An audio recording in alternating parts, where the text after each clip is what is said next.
कर्नाटक में भाजपा ने दोनों सदनों में रात दिन प्रदर्शन करने का ऐलान किया है। बुधवार को भाजपा प्रवक्ता ने कहा कि मैसूरी शहरी विकास प्राधिकरण यानी MUDA के फर्जी जमीन आवंटन पर चर्चा करने की अनुमति नहीं देने को लेकर पार्टी विधानसभा और परिषद दोनों में रात दिन धरना देने की बात कही है। MUD यानी कि एक प्लॉट मुख्यमंत्री सिद्धारमैया की पत्नी को आवंटित किया गया था, जिसके बाद ये मामला काफी गर्मा गया है। इसी बीच बीजेपी नेता के बयान सामने आए हैं। उन्होंने क्या कुछ कहा है, आइए आपको सुनाते हैं। मुड़ा हगरण वोट 3-4 हजार कोटी का हगरण हुआ है, पूरे नेशनल टीवी में आया है, पेपर में आया है, जनता में चर्चा हो रही है।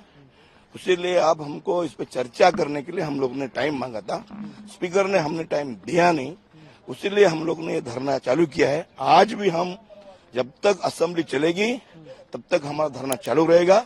आज भी हम धरना करेंगे, आज भी हम स्पीकर के मांगे डिमांड करेंगे, चर्चा करें और मुख्यमंत्री रिप्लाई दे। सर आज रात भी प्रोटेस्ट होगा, सदन के अंदर भी प्रोटेस्ट होगा और रात में भी प्रोटेस्ट होगा सर इस इशू को। अगर स्पीकर ने अनुमति नहीं दिया, मुख्यमंत्री रिप्लाई नहीं दिया तो ये धरना कंटिन्यू रहेगा। सर और एक बात, बीजेपी के सारे लीडर आपकी सीएम सिद्धरामैया और DCM का रिजाइनेशन मांग रहे हैं कि इस इशू में और वाल्मीकि के इशू में।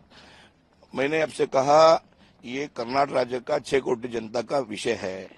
ये कांग्रेस सरकार जब से आई है, सरकार 1 साल के ज्यादा हो गया, सभी बड़े बड़े घोटाले चल रहे हैं।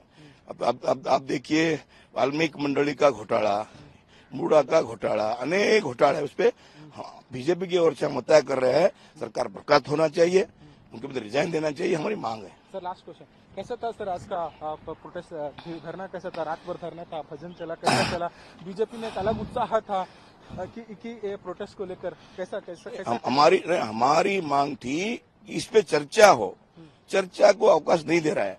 वो जो घोटाला को दबाने की कोशिश चल रही है, उन्हें रिटायर्ड जज को कमेटी बना के किया, वो भी सदन चल रहा है 15 को, वो कमेटी किया है 14 को। इसका मतलब क्या है?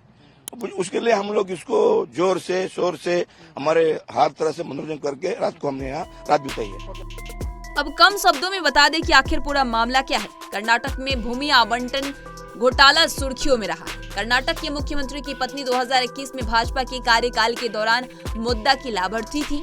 उस दौरान मैसूर के प्रमुख स्थानों में 38,284 वर्ग फुट भूमि उन्हें उनकी 3.16 एकड़ जमीन के कथित अवैध अधिग्रहण के मुआवजे के रूप में आवंटित की गई। मैसूर के सारे गांव में उनकी 3.16 एकड़ जमीन उनके भाई मल्लिका अर्जुन ने उन्हें उपहार में दिया था। मुआवजे के तौर पर दक्षिण मैसूर में एक प्रमुख इलाके में उन्हें जमीन दी गई। आरोप है कि केसर गांव की जमीन की तुलना में इसकी कीमत काफी अधिक है।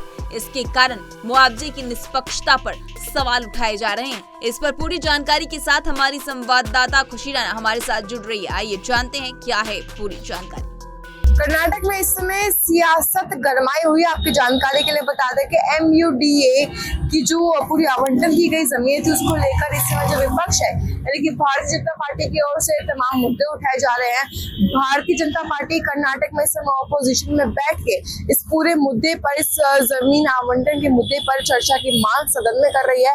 और ये बताया जा रहा है कि दोनों सदनों में उनकी चर्चा की मांग की इजाजत उनको कांग्रेस की ओर से नहीं दी जा रही, सत्ता की ओर से नहीं दी जा रही। वही अगर हम बात विरोध प्रदर्शन की करें तो भारतीय जनता पार्टी द्वारा इस पूरे मामले को लेकर दिन रात कर्नाटक में विरोध प्रदर्शन किया जा रहा है। विरोध प्रदर्शन में तमाम दलीलें सामने रखी जा रही है, नारे लगाए जा रहे हैं, भजन किए जा रहे हैं, दिन रात किया जा रहा है। और आपकी जानकारी बता दें कि विधानसभा विधान परिषद दोनों में ये विरोध प्रदर्शन इस समय किया जा रहा है, धरना दिया जा रहा है। वही अगर आपकी जानकारी के लिए हम आपको जानकारी दें तो मुख्यमंत्री सिद्धारमैया की पत्नी जो है, उनकी धर्म पत्नी को भी कुछ जमीन आवंटित की गई इस पूरी योजना के तहत, MUDA के तहत। इसी पूरे मामले को लेकर बीजेपी इस पे फर्जी का करार लगा रही कि इस पूरे मामले को लेकर कह दे कि जो जमीन आवंटन का पूरा मामला ये पूरी तरह से फर्जी बताया जा रहा है। इस पर मामले में आपको क्या सोचना जरूरत है बताइए। तब तक के लिए बने रहिए पंजाब केसरी में। कैमरा के साथ पंजाब केसरी कर ले।